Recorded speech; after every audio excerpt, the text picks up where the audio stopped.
dia a todos.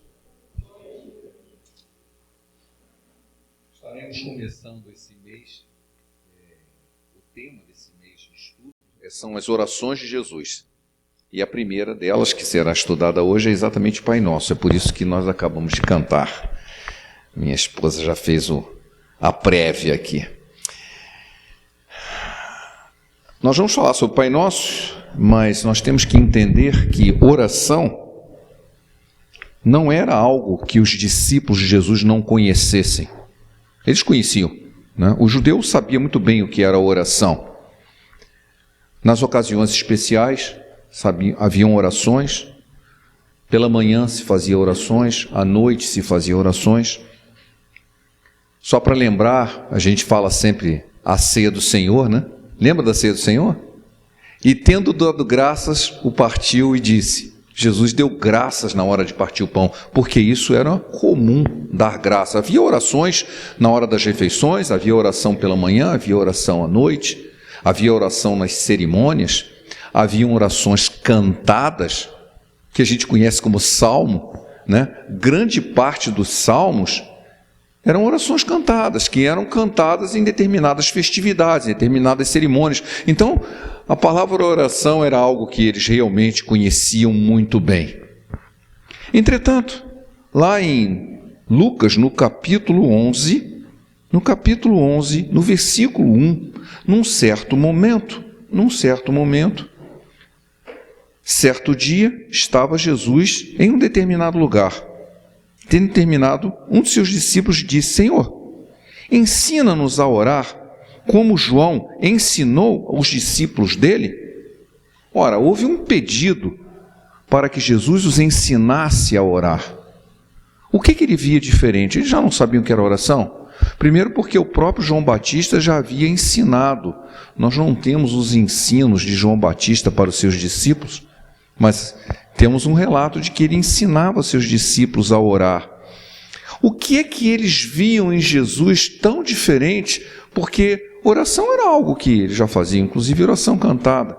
Eu lembro que a gente recentemente no Ministério Diante do Trono tem uma canção, né, que fala sobre por tudo que tens feito, por tudo que vais fazer, por tuas promessas e tudo que és, queremos te agradecer. Isso não é uma oração? E a gente canta ela orando. Então, é muito comum orar, era para aquelas pessoas, mas em Jesus eles viam algo diferente. Por que eles precisavam de uma nova orientação ou de uma orientação específica para orar? Uma delas era que Jesus sempre orava em momentos particulares. Ele não orava só na hora do café da manhã, ou na hora da noite, ou na hora de uma cerimônia, ou na hora do partir o pão. Ele se retirava e orava. E os discípulos falaram assim, nossa, ele está sempre em oração. O que será que ele fala tanto, né? Eles começaram, pensando, caramba. Eu lembro que uma irmã, esposa do pastor da nossa igreja, ela disse que um dia ela resolveu fazer uma vigília por ela mesma. Eu vou fazer uma vigília de oração. Aí ela colocou uma garrafa de Coca-Cola lá para se manter acordada, um garrafona de café, e fez uma lista de oração. E como assim, eu vou chegar de 10 às 6 da manhã, vou ficar orando. Aí ela orou por todos os membros da igreja, e orou por todos os parentes, e orou por tudo que ela conseguiu imaginar. Quando ela viu, 11h30 da noite.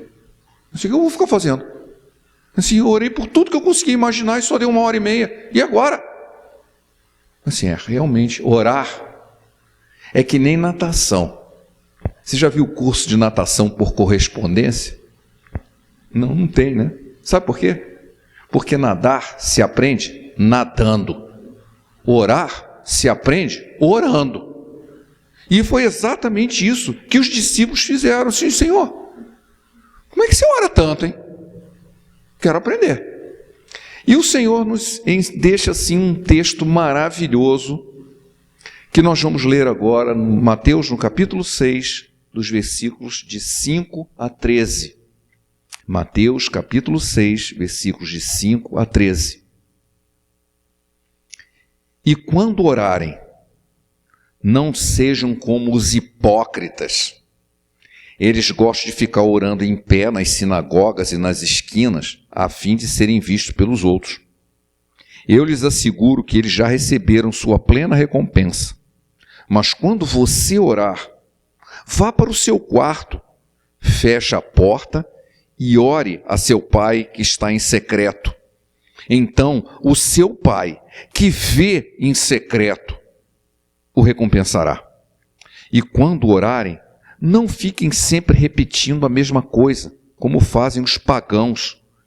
Eles pensam que por muito falarem, serão ouvidos. Não sejam iguais a eles, porque o seu pai sabe o que vocês precisam, antes mesmo de o pedirem. E vocês orem assim: Pai nosso que estás nos céus, santificado seja o teu nome, venha o teu reino, seja feita a tua vontade, assim na terra como no céu. Dá-nos hoje o pão de cada dia. Perdoa as nossas dívidas, assim como nós perdoamos aos nossos devedores.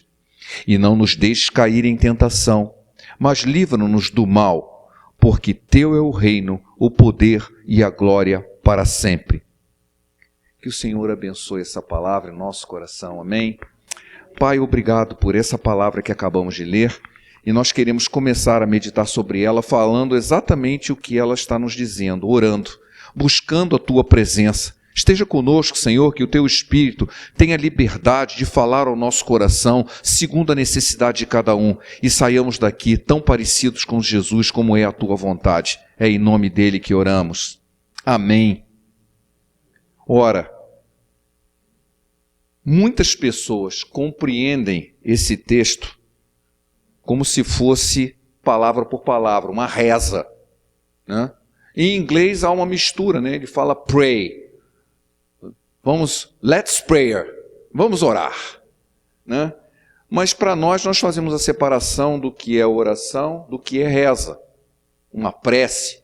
Por quê? Porque a oração é algo espontâneo.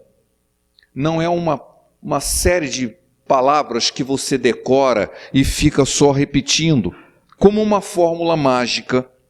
Olha, você quer orar? Reza 10 Pai Nosso aí. Ué, mas são 10 vezes a mesma coisa. Não, mas é bastante. Você não quer orar muito? Reza 10 vezes a mesma coisa. Jesus está dizendo claramente para não fazer isso. Não precisa ficar repetindo. Basta uma vez só.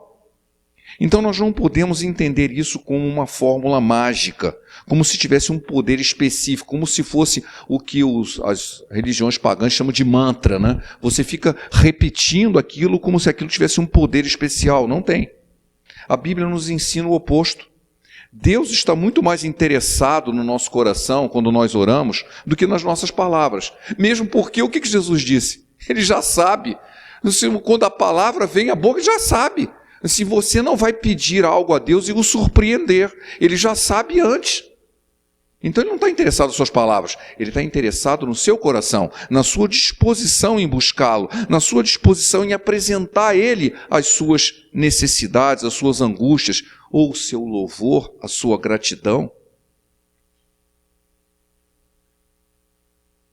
Nós não precisamos recitar palavras memorizadas. Claro que a gente pode fazer isso. Não é proibido fazer, mas nós podemos fazer muito mais do que isso. Nós devemos sim derramar os nossos corações na presença de Deus. Esse texto, Pai Nosso, dá para fazer uma série de conferências sobre ele, não precisa uma mensagem só, né? Dá para escrever livro inteiro sobre... aliás, eu vi na internet, tem livros inteirinhos só sobre a oração do Pai Nosso. Esse texto, que é para servir de base, né? Não é para você ficar repetindo simplesmente como se isso fosse um mantra, não é. É uma base, uma referência, e ele, como padrão, ele é dividido em 3 partes. Não sei se você já percebeu isso. A primeira parte, ele glorifica a Deus, ele louva a Deus. Ao mesmo tempo, se submete à vontade de Deus. Numa segunda parte, ele pede pelas suas necessidades básicas, o pão nosso de cada dia. Ele também fala sobre relacionamento, eu preciso perdoar as pessoas, eu fui perdoado, preciso perdoar. Então ele está falando de necessidade humana e de relacionamento. E por último, fala sobre a vida espiritual.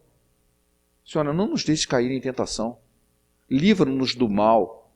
E essa palavra mal aqui, o original é poneron, significa o maligno, não é o mal genérico. Livra-nos do maligno. Está pedindo para se livrar de um ser espiritual, poderoso, inimigo das nossas almas, que diz a Bíblia. E nós colocamos na nossa oração. É uma parte da vida espiritual.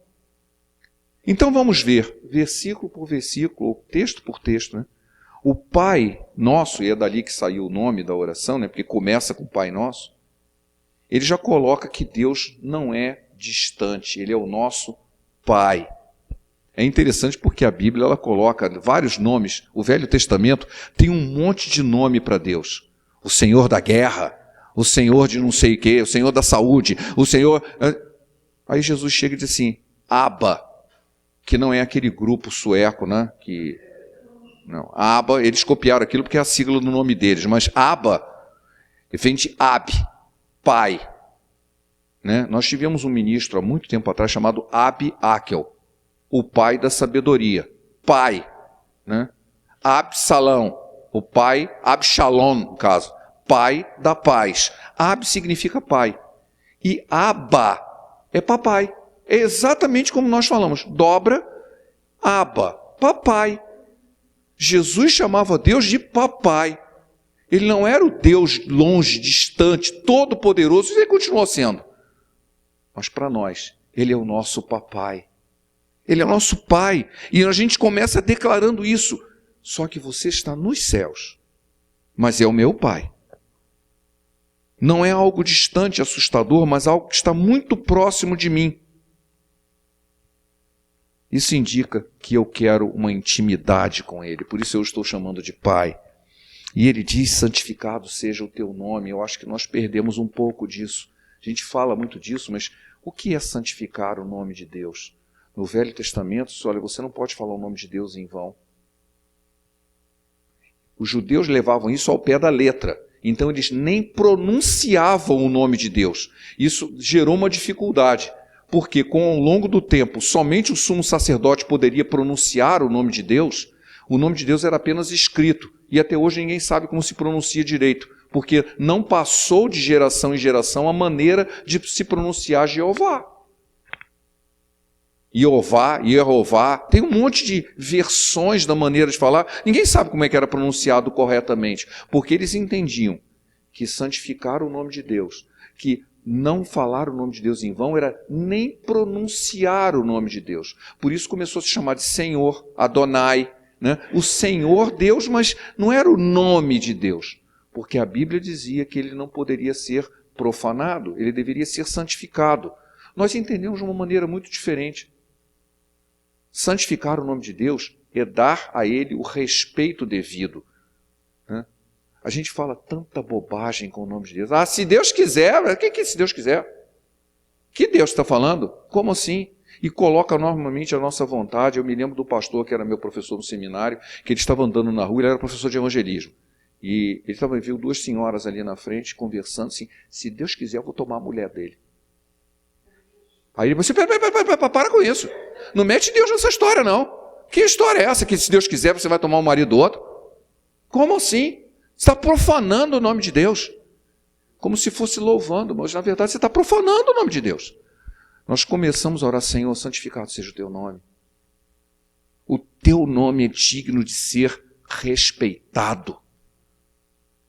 Por ele ser santo. Santo significa ser separado, né? Nós vivemos hoje uma crise de identidade. Eu venho falando isso já há algum tempo. Nós queremos ser e não ser ao mesmo tempo. Eu quero ser diferente, mas não quero que ninguém me veja como diferente. Ué, como é que pode? Vou ser e não ser? Eu quero ser santo e ao mesmo tempo estar misturado. Ué, mas santo significa separado. Separado e misturado ao mesmo tempo? Não é possível. Santificado seja o teu nome. Teu nome é separado, ele é diferente, ele é digno de respeito.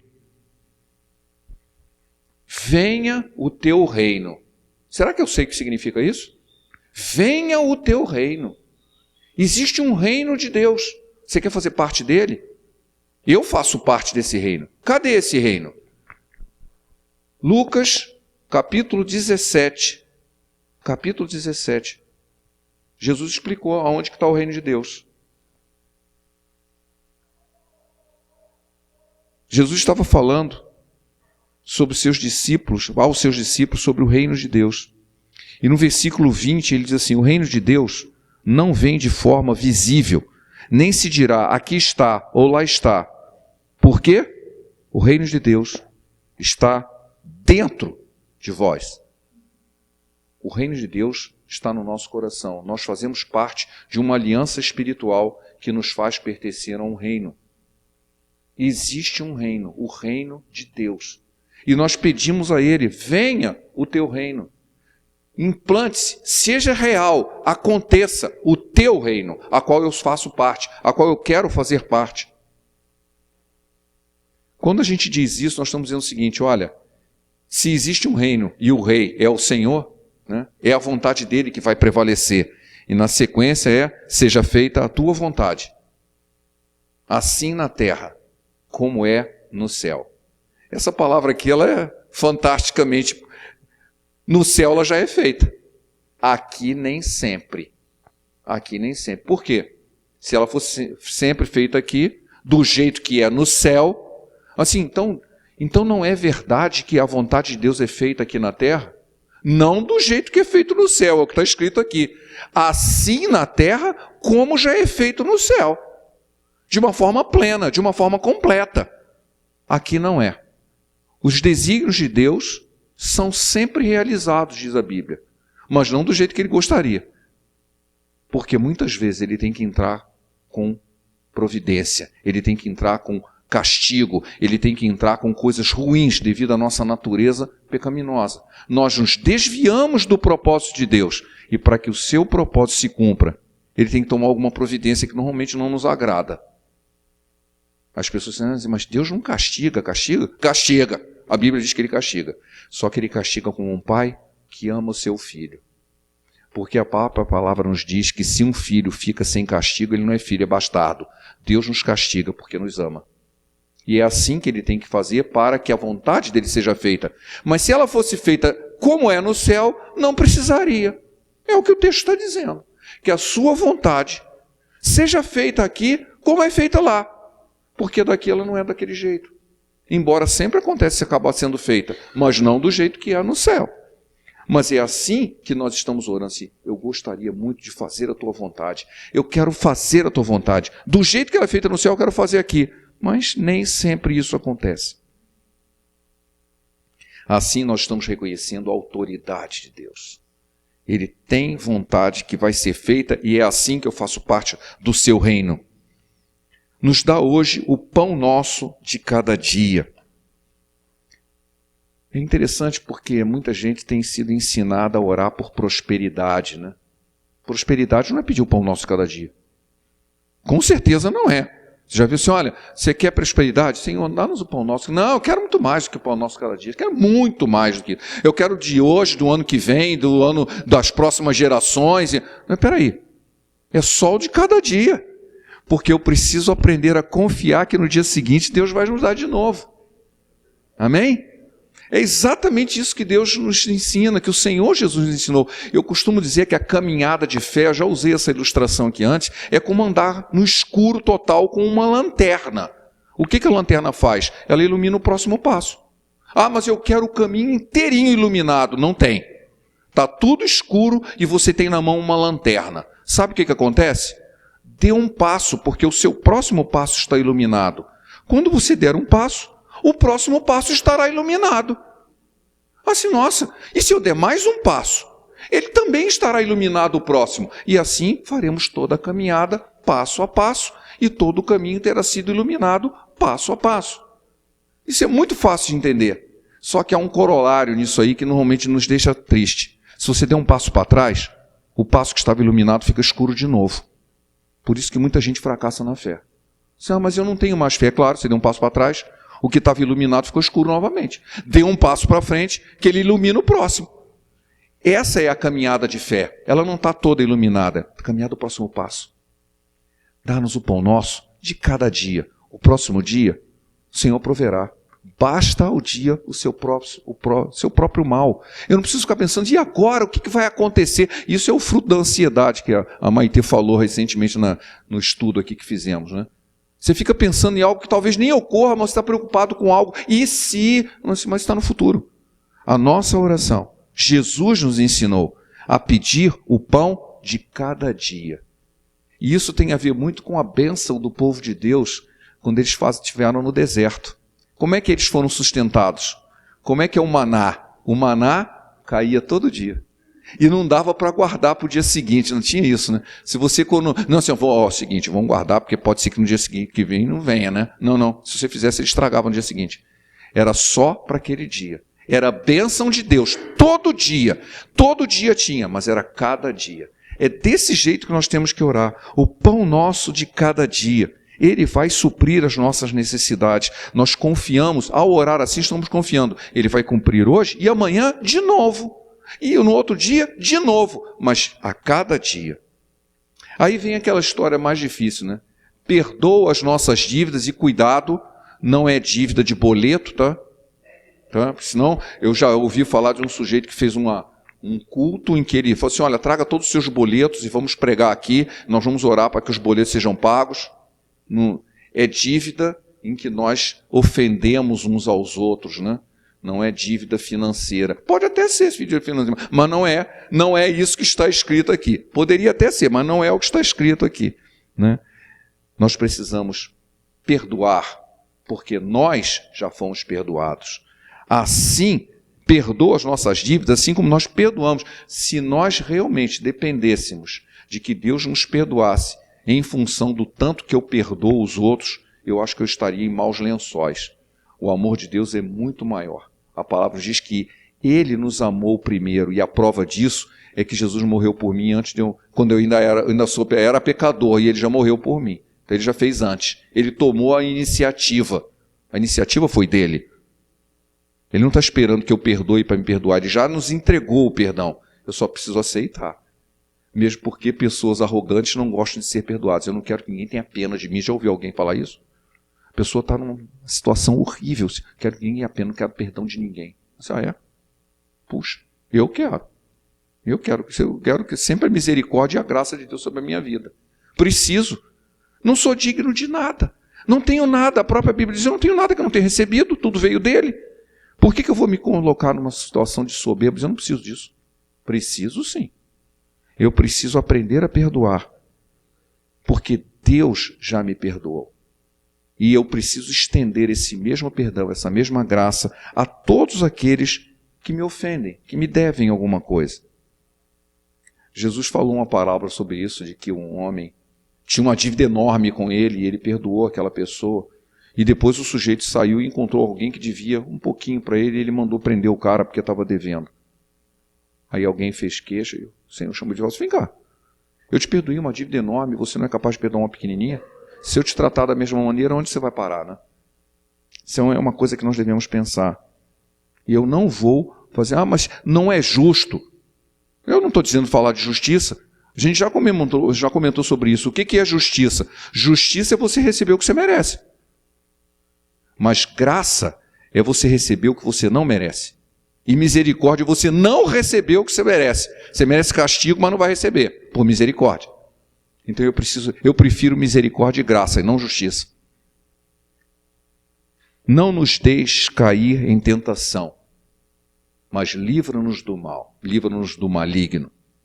Nós já estudamos na escola dominical recentemente. Convite a todos os visitantes, aí nós temos a escola dominical às 9h.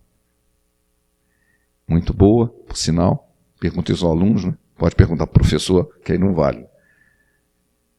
Não nos deixe cair em tentação, não é a mesma coisa que provação. A Bíblia diz que provação ela fortalece a fé. Tentação não. Tentação destrói a gente, leva ao pecado que leva à morte. Então nós não queremos cair em tentação. Senhor, não nos deixe cair em tentação. Dá uma força aí. 1 Coríntios 10:13. Não sobreveio a vós nenhuma tentação, senão humana, mas fiel é Deus, que não vos deixará tentar acima do que podeis, junto com a tentação, vos proverá livramento de sorte que a possais suportar. 1 Coríntios 10:13. Devemos orar, Senhor, dá-nos força aí, porque quando a tentação vem é complicado, preciso de uma ajuda. Eu não sou suficiente. Quando você achar que é suficiente, O apóstolo Paulo diz, aquele que estiver em pé, veja que não caia. Assim, eu não preciso de ajuda, eu vou sozinho. Assim, é o primeiro passo para cair. Eu preciso de ajuda. Todo o tempo eu preciso que o Senhor esteja comigo, me dando força, abrindo os meus olhos para que eu antecipe as tentações. Eu não preciso deixar ela chegar até mim. Eu posso evitar. Então eu posso pedir, Senhor, não nos deixe cair, é evitar a tentação. E se ela vier, me ajude a suportá-la. E livra-nos do maligno, para que eu possa realmente vencer toda essa batalha e estar cada vez mais próximo, pertencente ao reino. Porque o teu é o reino, o poder e a glória para sempre. Isso é um tipo de, ao final da oração, com certeza, mas ela volta ao início, né? Nós começamos a glorificando a Deus e ao final também glorificando a Deus. Tudo isso que eu estou pedindo é porque o teu reino, o poder, é todo teu. E eu quero pertencer a isso. Louvado seja o teu nome. É glória para sempre. Glorificado seja o teu nome. Nós estamos terminando agradecendo a Deus. Eu acho interessante, né? Porque as nossas orações, o que não é errado, é sempre uma petição atrás de petição. A Bíblia diz que a gente deve entregar todas as nossas petições a Deus. Todas. O problema não é pedir. O problema é só pedir. A gente tem que agradecer também. A gente tem que pedir pelos outros, não apenas por nós. Né? Uma frase que me chama muita atenção sobre a oração era Samuel. Samuel ainda era um menino, e ele foi instruído por Eli que quando Deus o chamasse, ele dissesse, fala, Senhor, que o teu servo ouve. Ele não disse, escuta, Senhor, o que o teu servo fala. É o contrário, né? Fala, Senhor, o que o teu servo ouve. Então vale a pena, nas nossas orações, tem um tempinho assim, Senhor, eu tenho um monte de pedido, mas eu quero ouvir também a tua voz. Fala que eu quero ouvir. Existe tanta coisa boa na palavra de Deus que eu preciso ouvir, que eu preciso memorizar. Senhor, fala o meu coração, eu quero ouvir a tua palavra, eu quero ouvir a tua vontade. Como é que eu vou saber se eu estou pedindo a vontade de Deus se Ele não falar comigo? Senhor, vem, fala o meu coração. Eu quero saber, porque a Bíblia diz que se eu peço alguma coisa segundo a vontade dEle, Ele vai fazer. Então eu preciso saber qual é a vontade dEle. Senhor, fala, eu quero ouvir. Então, entre os nossos pedidos, entre os nossos agradecimentos, entre pedido pelos outros, a gente deve pedir também para que Deus fale. Abra um espaço, Senhor, eu quero ouvir a tua voz. Pode falar que eu quero ouvir. E é assim que se encerra essa oração padrão, que nós possamos orá-la todos os dias, desde o amanhecer. Né? Eu faço uma brincadeira com quem come muito, né? Sujeito muito que gosta de comida, assim. Não, ele é gordo, assim, mas ele só come uma vez por dia. Ele começa de manhã e termina de noite. Né? Eu gostaria que a minha oração fosse assim também. Eu começo de manhã e termino de noite. Né? Às vezes nem de noite, porque muitas vezes eu oro quando estou sonhando. Né? Quantos aqui já sonharam orando? Né? Eu já sonhei um monte de vezes. Né? Então a gente pode orar o tempo todo. Aliás, a Bíblia nos recomenda, você pode orar em espírito o dia inteiro. Que a nossa oração seja baseada nessa que o Senhor Jesus nos ensinou, que é a base, que é o Pai Nosso. Que ela seja uma oração realmente que nos entrega a presença de Deus, derrama a nossa alma. Que nós tenhamos em comunhão diária com Ele. Amém? Tudo vem dEle, é para Ele e são dEle todas as coisas. Romanos capítulo 11, versículo 36. Porque dEle, por Ele e para Ele são todas as coisas. Amém? Pai, obrigado por esse momento em que meditamos na Tua palavra. Venha o Teu reino. Queremos fazer parte dEle. Queremos ser instrumentos Teus. Queremos ouvir a Tua voz. Vem falar ao nosso coração, Senhor, que possamos fazer a Tua vontade. Santificado seja o Teu nome, em nome de Jesus. Amém.